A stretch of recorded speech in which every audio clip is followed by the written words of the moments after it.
Hindi. Talagang misunderstanding lang po ito. Nagpakasal ako sa kanya kasi ikaw gago ka! Nagpakasal ka na tapos lulukohin mo pang anak ko! Hindi mo ako maluloko! Mr. Shen, talaga... Huwag ka muna magalit! Nalilang si Kenzie ng babaeng ito! Paano? Matapos magpakasal na Kenzie sa babaeng ito, na-discover niya isa pala siyang gold digger. Plano na niyang hiwalayan siya. Ngunit, ginamit siya ng babaeng ito laban sa ina ni Kenzie. Kinantala ang lahat ng ito. Oo nga, Mr. Shen. Napilitan lang talaga ako, Mr. Shen. Tunay ang nararamdaman ko para kay Ching Ching dahil natatakot ako mag-alala siya para sa akin. Plano ko kasi na pagkatapos ng lahat ng to, ikukwento ko sa kanya ang totoo. Ngunit hindi ko inaasahan na mamamatay ang aking mama. Oo, Papa. Si Chenla na malupit na babae. Niloko pa niya ako. At si Kenzeng ay napilitan pa niya ilagay sa abo ng kanyang ina. Nagkakaawa si Kenzeng. Kaya lahat ng ito ay problema ng babaeng ito? Oo nga. Si Kenzeng ay isa ring biktima. Kung gayon, kung sinasabi mo yun, Pa, kanina sinabi mo na magaling sa trabaho si Kenzeng at mabuti sa akin. Kaya yung dati na pag-usapan na proyekto ng Yeho Group, pwede na bang ibigay sa kanya? dati ay para sa kanya. Ngunit ngayon, kailangan kong pag-isipan muna. Bakit, Papa? Hindi ba't napagkasundoan na natin to?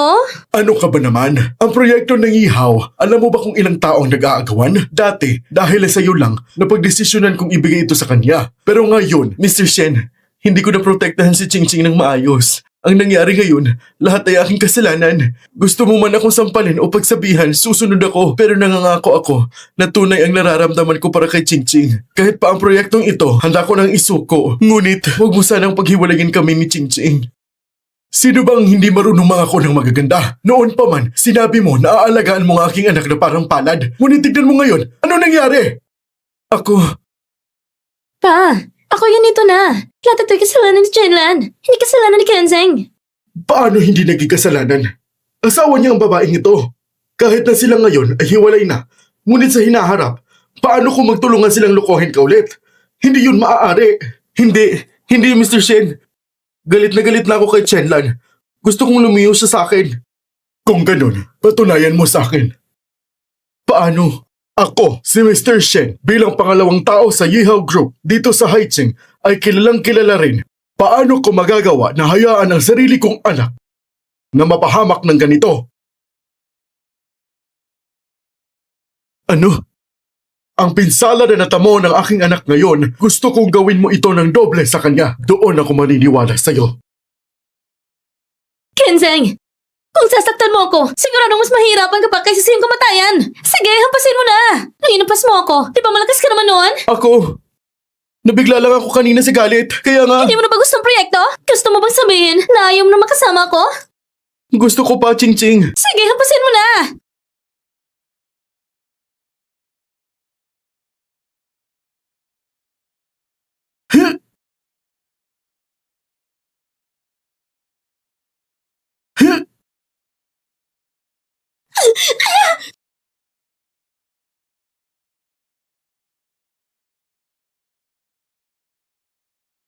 Shenlan, ito ang utang mo sa akin. Kenzeng, sinabi ko na. Gagawin ko ang buhay mo miserable! Nasa aming kamay na lahat. Pero ayaw mo pa rin sumuko?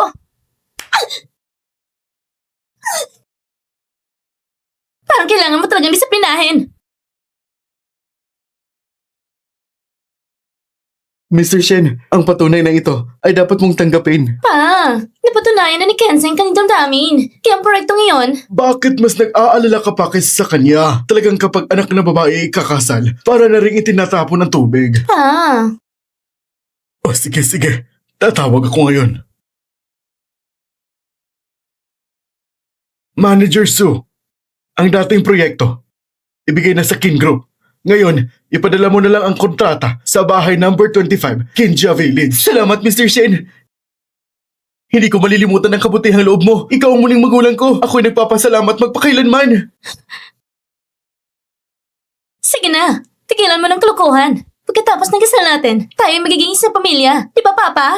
Oo. Pa, huwag kang mag-alala. Sa hinaharap, Tiyak na aalagaan ko si Ching Ching ng doble. Buhay ko'y aalagaan at protektahan siya. Sana ikaw rin. Panindigan ang sinabi mo. Bumangon ka na.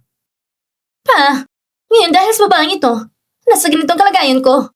Kailangan kong maglabas ng galit ng gusto. Paano mo nais na aksyonan ito? Hello, Shaoso. Director Chen, ibibigay daw ang proyekto sa King Group. Sa masamang tao na si Kinzeng? Imposible. Hindi lang yon. Sinabi niya rin, nadalhin ang kontrata sa Kin Village. Ang galing ng pagkakataon. Sa loob ng 10 minuto, dalhin mo ang kontrata at magkita sa pasukan ng Kin Village. Opo. Itaas mo siya para sa akin. Pa, maaari ba siyang aksyonan kahit ano? Siyempre. Basta wag mo lang siyang patayin. Sasakupin ka ng papa mo. Kaya kailangan kong pag-isipan ng mabuti. Pinapayuhan kita. Kung gagalawin mo ko, hindi ka rin masasagip ni Shen Gozeng. Hanggang ngayon, patuloy ka pa rin nagmamayabang. Mukhang wala kang ideya kung sino si Vice President Shen sa Haicheng. Kailangan ko pa ba itong malaman? Wala ka talagang alam.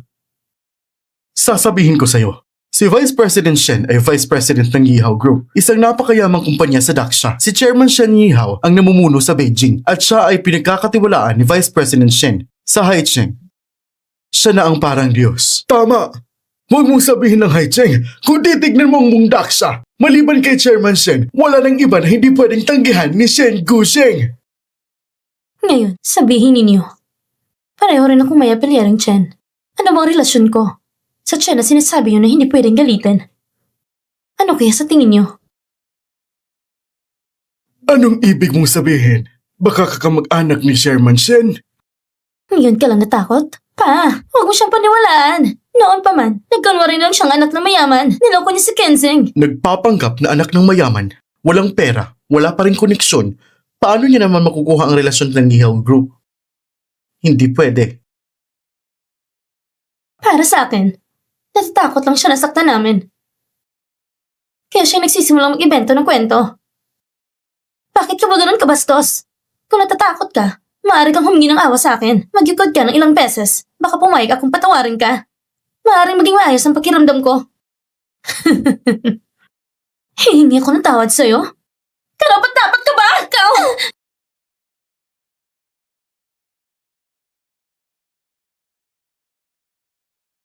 Ngayon, naiintindihan ko na. Ikaw na tao.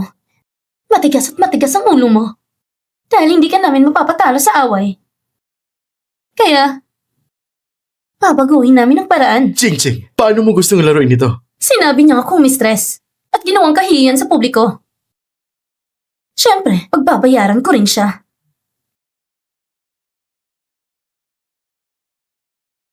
Fubaran niyo siya ng damit. Ihagis sa labas para makita ng lahat kung ano ang parusa ng pagiging isang mga akit na babae. Hiya kayo! Pinabalaan ko kayo. Kung ihinto kayo ngayon, maaari kong palampasin ng ibang miyembro ng pamilya Shen. Kung hindi, pasok ang pamilya Shen at Ken sa walang katapusang kapahamakan! Nagpakita ka ng kahihiyan bilang isang kabit. Ang talas pa ng pananilita mo. Isa kang basurang babae. Sino bang tinatakot mo? Kenzeng, ang mga pananalitang iyon, pwede mo sigurong lilangin ng iba, pero huwag mo ring lukuhin ang sarili mo.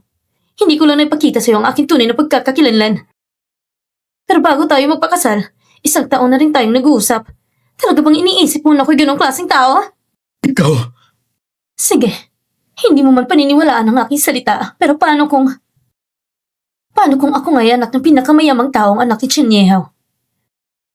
Naisip niyo ba kung ano magiging kahinat na ginagawa ninyo ngayon? Kinsey, siguraduhin mo munang naiintindihan mo ano ba talaga ang katayuan niya. Hindi ko rin sigurado. Pero kahit na anak ng mayaman siya, kung naitaboy siya, hindi siya pwede maging anak ni Chairman Cheng. Kung siya ang totoong anak ni Chairman Chen, kung naitaboy siya, paano namin hindi malalaman? At yun ay dahil ako'y nagkamali. Nagpinilit na pakasalanan sa salbahing tulad mo. Anong ibig mong sabihin? 2 taon ang nakalipas. Ako ang taong nadaya ng isang halimo sa anyo ng tao. Akala ko pwede kitang pagkatiwalaan habang buhay. Pero hindi ka gusto ng papa ko. Sinabi niya hindi ka mapagkakatiwalaan. Dahil sa galit, iniwan kong pamilya para pakasalan ka. Kanina, hindi pa ako sigurado. Pero ngayon, malinaw na. Ikaw isang mandarayan na puno ng kasinungalingan. Bakit? Totoo, hindi maganda ang aking pinagmulan. Pero nakalaya ako sa mga tanikala. Ako na ganito kagaling, nakamit ko ang puso ni Ching Ching at ang pagpapahalaga ni Chairman Shen. Sabihin mo sa akin, ang tatay mo ay hindi ako gusto. Talaga bang palaging pinapababa ang aking kalaman tungkol sa'yo? Talaga ba? Mali ba si Kensing? Tanging mga taong mababang pananaw ang makakagawa ng ganitong kasinungalingan. Ano pang hinihintay niyo? Hindi niyo ba narinig ang sinabi ni Ching Ching? Humarad niyo siya! Bitawan niyo ako!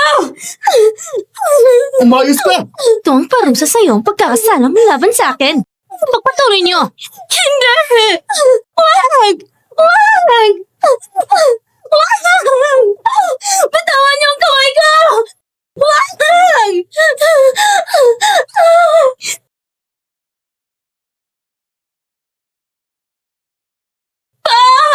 Grabe naman sila.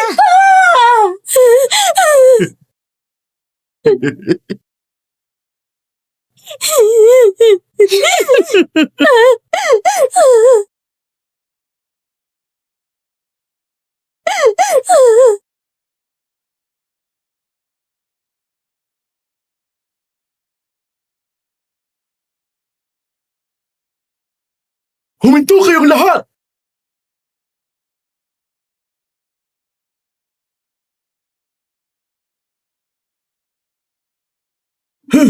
Chen, bakit nandito si Chairman Chen?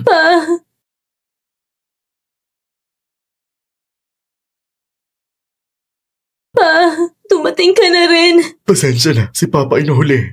Pa? Sino ka ba? Pumasok ka dito ng buong tiwala at ituturo sa akin kung ano ang gagawin? Sasabihin ko sa'yo, ito ang Kinja Village. Ang teritoryo ko. Kanina ay narinig kong tinawag siya ni Chinla na Papa. Hindi ba siya isang dalagita sa kalye? Ah! Naiintindihan ko na. Ito ang amain ni Chinlan. Amain? Naiintindihan ko na. Chenlan, alam kong hindi ka makatiis sa kalungkutan, pero hindi ko inaasahan na ganun ka kababa sa pagpili. Matagal ka na palang nagkikipagkita sa matandang lalaki at sinasabi mo pa na ako ang nagtataksil? Ikaw, mga babaeng katulad mo. Paano magiging malinis ang mga gawa?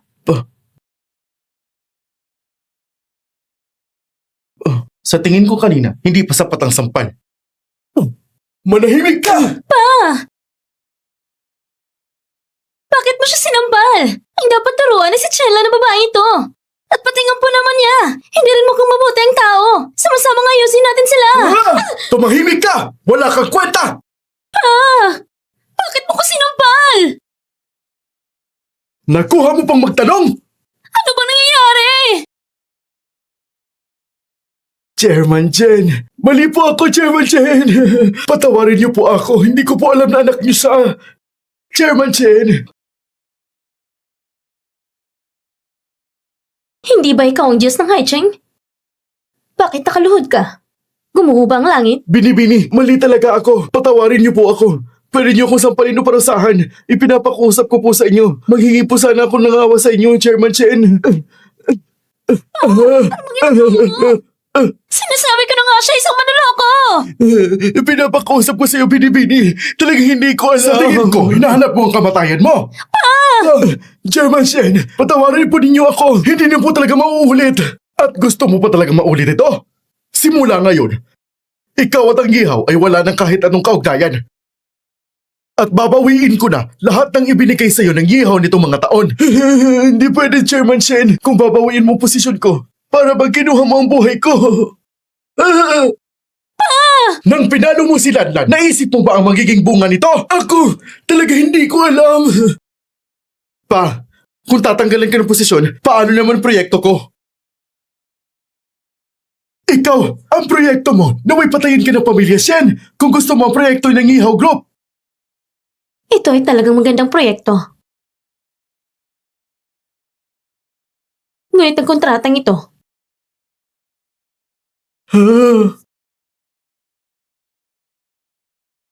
kahit ibigay ko pa sa aso, hindi ko ipagkakalob sa tulad mong basura!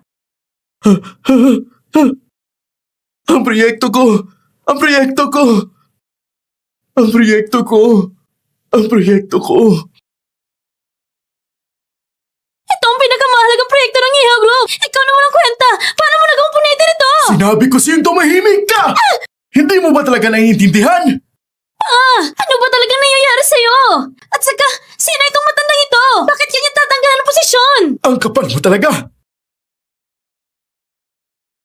Lahat ng ito ay ginawa ng hangal na ito. Hindi ko na ituro ng tama ang anak ko. Ayoko na sa anak na ito. Chairman Shen, patawarin niyo po ako. Ako po ito na yung anak! Sinabi ko na, simula ngayon, wala na akong ganitong anak. Sobra na pong ginawa niyo! Ako pa ang tanging anak niyo! Kahit gaano pa kagaling matandang iyon, siya ang tanging amamang kinikilala ni Chenlan lamang! Talaga bang ganun ka na? Bobo ka! Sa oras na ito ay hindi mo pa rin nakikita ang sitwasyon? Gusto mo bang ilagay sa panganib ang buong pamilyang Shen? Papatayin mo ba silang lahat? Ha? Ano bang ibig mong sabihin? Ano ba talagang kinakatakutan mo? Hindi pwede. Siya ba ang anak ng mayaman ng Yeho Group? Oo! Siya nga ang mayamang anak ng Yeho Group! Ano? Hindi pwede. Hindi pwede. Kenzeng, hindi ba sinabi mo siya siyang dalagita lamang? Pinaniniwalaan mo lahat ng sinasabi ni Kenzeng? Talagang bagay na bagay kayo sa isa't isa. Para magkasundo kayong dalawa. Ibig sabihin nito,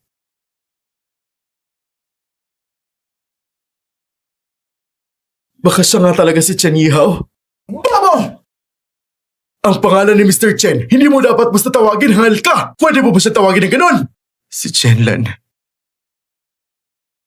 Si Chenlan ay talaga nga ang mayamang anak ng Yihao Group. Hindi ako makapaniwala. Hindi ko akalain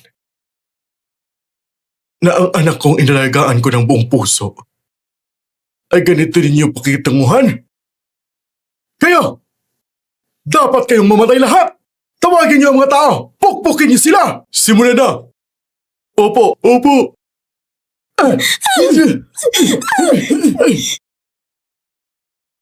Nagkamali po ako! Tama na! Tigilan niyo na!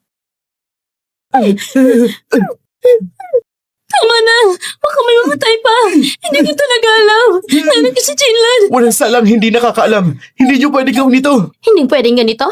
Gumamit lang ako ng sariling taktika para bayaran ang ginawa niyo sa akin. Higit pa rito, binabalaan ko na kayo noon, ngunit hindi kayo naniwala.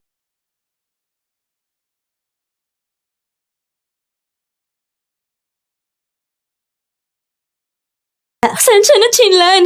Talaga namang nagkamali ako! Talaga bang alam mo na nagkamali ka? O natakot ka lang sa akin dahil sa aking katayuan? Pareho lang kayo ng tatay mo. Pareho kayong natatakot sa malalakas nang aapi sa mahihina. Kung ngayon ang aking ama ay hindi chairman ng Yeho Group.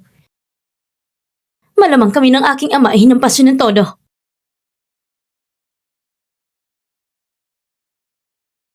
At ikaw rin. Ng mga nakaraang taon ay pinapakita ng kapangyarihan ng Yeho Group. Ginagawang hari sa Haicheng, hindi ba? Manager Su, agaran mo itong imbestigahan. Sana bago sumikat ang araw bukas. Ang Haicheng ay wala ng pamilyang Shen. Walang problema, Miss Chen. Hindi ka pwede maging ganito kalupit, Miss Chen. At para sa'yo naman, Lanlan. Lanlan ako. Alam kong may puwang pa ako sa puso mo. Tama ba? Hindi mo pwedeng tratuhin ako ng ginawa mo sa pamilyang Shen. may buwang sa puso ko? Kenseng, paano mo na kung sabihin yan, ha? Nagkamali ba ako? Nag-date tayo ng 1 taon at kasal ng 2 taon. Ganon katagal ang ating relasyon. Hindi pwedeng basta-basta bitawan. Kahit sa nakaraang 2 taon, hindi ako ganun kasama. Pero isipin mo naman si Mama. Siguradong naging mabuti din siya sa'yo. Maganda ang relasyon ninyo, hindi ba? Hindi mo pwedeng maging ganito kalapit sa burol ng aking ina. May mukha ka pang pag-usapan ang relasyon ninyo. Nung una, minahal ng anak ko ikaw. Para sa'yo, handa siyang putulin ang ugnayan namin para makasama ka. Handang makipagsapalaran sa hirap kasama ka. At ikaw naman, kasal ka na. At may kinukup-kup na iba. At nakuha mo pang magsalita ng ganyan. Ako?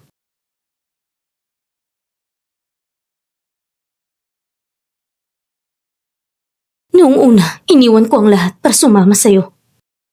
Pero inisip mo na walang-wala ako at agad mo akong iniwan, lumiko ka at sumama sa kanya. Kenseng, isa kang makasarili, hindi ka karapat dapat patawarin.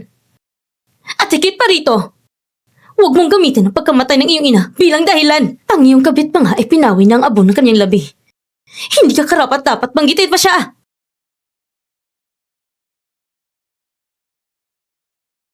Lanlan. Lanlan, nagkamali akong Lanlan. Nagranggo ako sa iyo, pero handa akong itama ang mali ko. Pakiusap, bigyan mo pa ako ng isa pang pagkakataon. Tanging ikaw lang ang nasa puso ko. Iniibig lamang kita, Lanlan. Ay! Nakakasuklam ka talaga. Isa ka talagang makasarili at interesado sa sarili mo. Ngayon, lumuluhod ka sa harap ko dahil nawalan ka ng lahat at gusto mo lang ibalik ang iyong halaga. Sayang, hindi yun posible. Bukas, i-aanunsyo ko sa publiko na kung may maglakas loob na makipagtulungan sa iyo, Kenseng, ito ay pakikipagtunggali sa Yeha Group. Ano? Huwag kang magmadali. Meron pa. Ano pa bang gusto mo?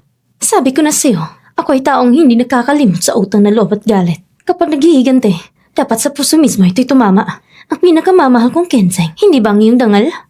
Kaya bukas, ipapakita ko ang lahat ng ginawa mo sa mga pangunahing pahayagan para makita ng buong bansa kung sino ka talagang tao ka.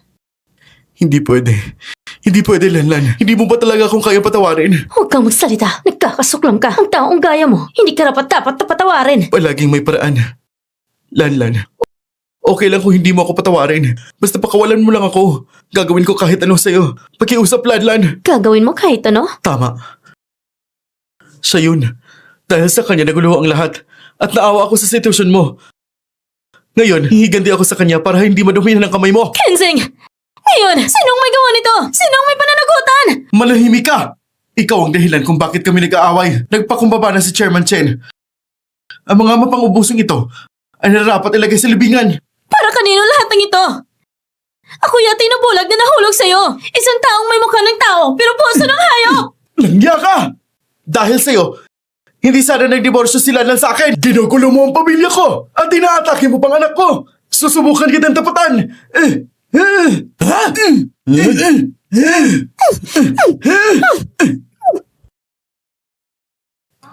Tama na. Pag-iwalayin mo na sila. Lanlan, pinaglabas ko ng galit mo. Parang wala lang. Pakawalan mo na ako. Hindi, Chenlan! Hindi mo pwedeng palampasin siya! Walang hiya naman pagkunwari! Tama! Siya ang ugat ng lahat ng kasamaan. Sabi ko sa'yo, dapat putulin ang kanyang mga kamay at paa at itapon sa ilog para pakainin ng isda. Manahimik ka! Dahil sa inyo, nagkaroon ng away. Pa, ang ingay nila. Itapon sila. Kasabay ay tumawag sa pulis. Dalhin sila. Chairman! Lanlan! Ka na. Bigyan mo pa ako ng huling pagkakataon. Lanlan! Hindi mo siya pwedeng palampasin! Bigyan mo pa ako ng pagkakataon. Sige na. Isang pagkakataon.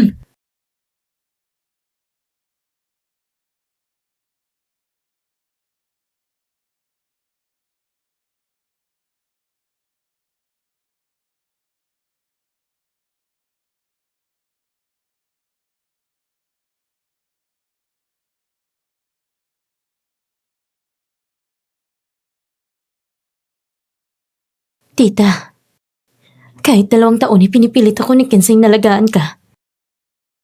Pero talagang mabuti ka sa akin. Huwag kang mag-alala. Sa uling antungan mo, sisiguraduhin kung magkakaroon ka ng marangyang libing. Sana sa susunod na buhay mo, huwag mo na makasalubong ang anak na gaya ni Kenseng.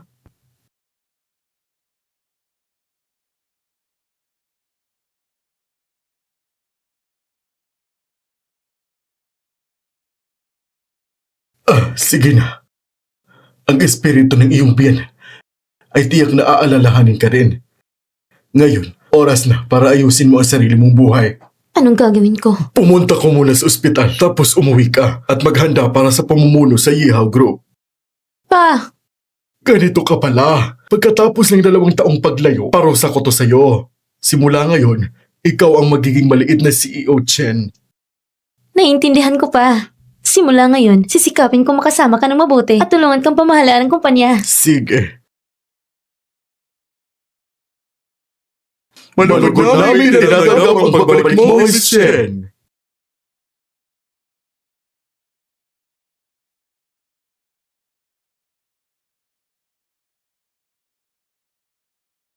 Binabati ka namin, Miss Chen, sa pagpasok sa trabaho. Kailan ko?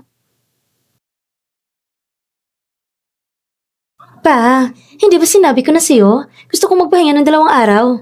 Nagbago ng plano ko. Sa panahong ito, sasagutin mo na ang pamamahala ng kumpanya. Ganun ba? Pwede rin. Pero pa, gusto kong magsimula bilang advertising intern pagkatapos ng magiging biglang CEO. Makakasanayan ko rin ang aking kakayahan. Sige, kung ngayon ang gusto mo. Simula bukas, mag-o-occupy ka bilang intern. Pumasok ka sa trabaho. Sige, salamat pa. Oo nga pala. Si Kinsey yang na yan. Inaayos ko na ang sitwasyon para sa kanya. Sa buhay niya. Huwag niya siyang lalabas sa harap mo.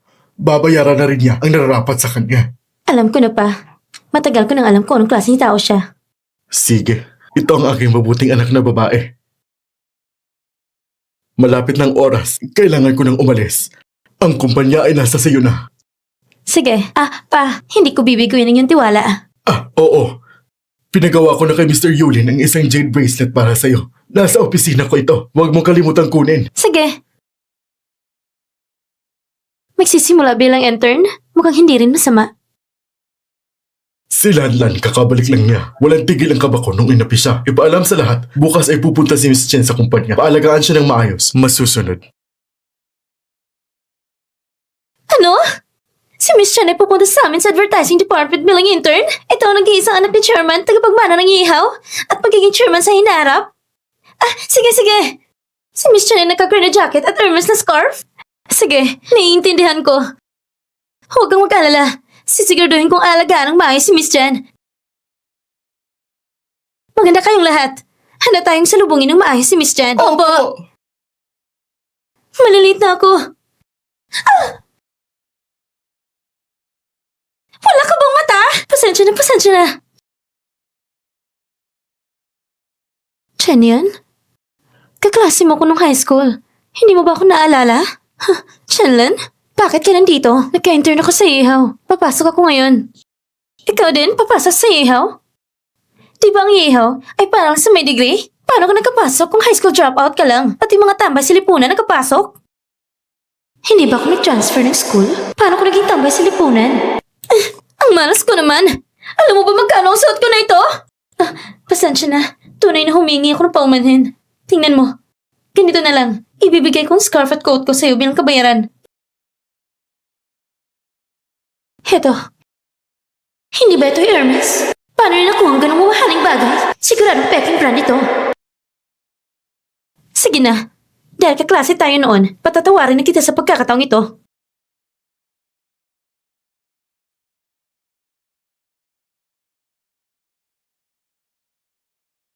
Gray na coat, Hermes scarf.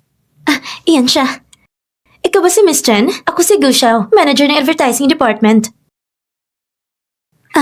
Kumusta? Miss Chen, ang payak mo naman. Oo nga eh. Ikaw nag-iisang anak ng Ihaw Group at magiging chairman sa hinarap. Paano ka nakapasok bilang intern sa amin sa base level? Paano nalaman agad ang plano ko mag-intern? Miss Chen, sa trabaho, kung may hindi ka nagugustuhan, sabihin mo lang sa akin. Sa sweldo, ikaw ang boss. Ako ang bahala sa sweldo?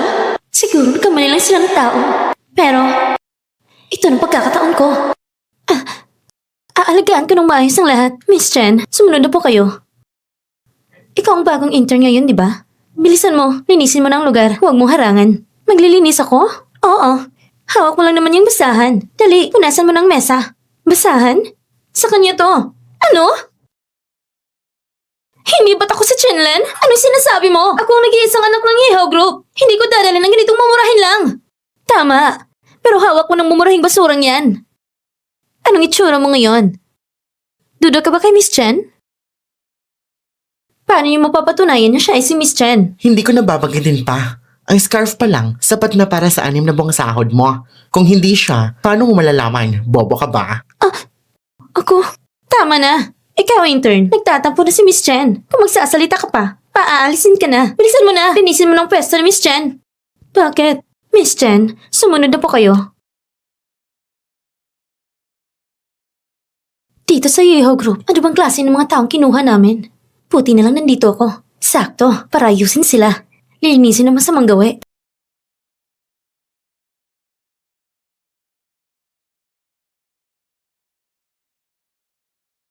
Pwede na ba? Oo, pwede na. Lumabas ka na. Huwag na sa harap ko.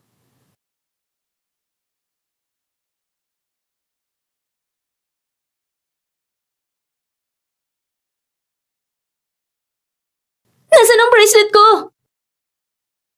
Nawala ang bracelet ko! Paano nawala ang bracelet mo? Ang bracelet ni Miss Chen ay napaka-espesyal. Sino kayang kumuha nito? Chinlen, ikaw bang kumuha ng bracelet ko? Anong bracelet? Hindi ko pa nakita yon at hindi ko rin kukunin sa'yo yon. Kung sinasabi mo na hindi ikaw kumuha, buksan mo nga ang bag mo para makita namin.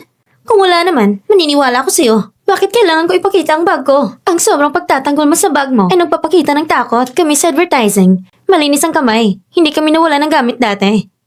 Bakit hindi dumating ka?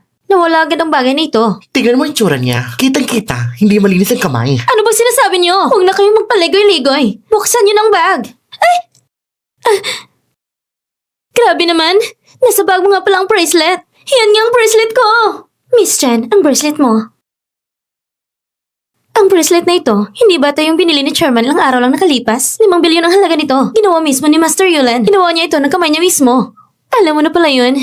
Magaling ka rin mamili, Manager Gu. Miss Chen, hindi ka taka-taka na ikaw ang paboritong anak ni Chairman. 5 bilyon lang? Tingnan mo ang kulay ng bracelet na ito. Kitang-kita na peke. Hindi rin ito matas na kopya. Ikaw talaga! Kinuha mo na nga ang bracelet ni Miss Chen. At ngayon, nangas ka pang sabihin peke ito? Sinasabi mo na peke ang bracelet ni Miss Chen? Ipakita mo nga ang tunay na bracelet. Sakto lang. Mayroon akong tunay na isa. Chinlen, bakit mo kami dinala sa opisina ni Chairman? Oo nga, ano bang gagawin mo? Dahil ang tunay na bracelet na ginawa mismo ni Master Yulen ay nasa opisina ng Chairman. Ano? Ito ang opisina ng Chairman. May password lock pa. Hindi tayo makapasok. Paano natin malalaman kung totoo? Si Chen yun. Hindi ba siyang Miss Chen? Dapat kaya niyang buksan ang pinto ng opisina ng Chairman. Hindi ba yun obvious? Sigurado akong kaya ni Miss Chen ang buksan yan. Miss Chen, buksan mo na lang binto para maalis ang maliit na magnanakaw na ito. Miss Chen, go na. Hintayin mo na lang. Pag nabuksan ni Miss ang binto, ikaw ang unang matatanggal. Hintayin nating makita.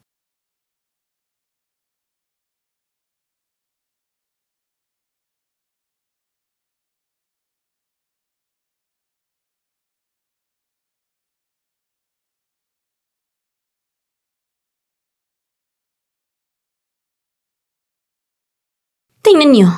Hindi niya mabuksan ang pinto ng Chairman.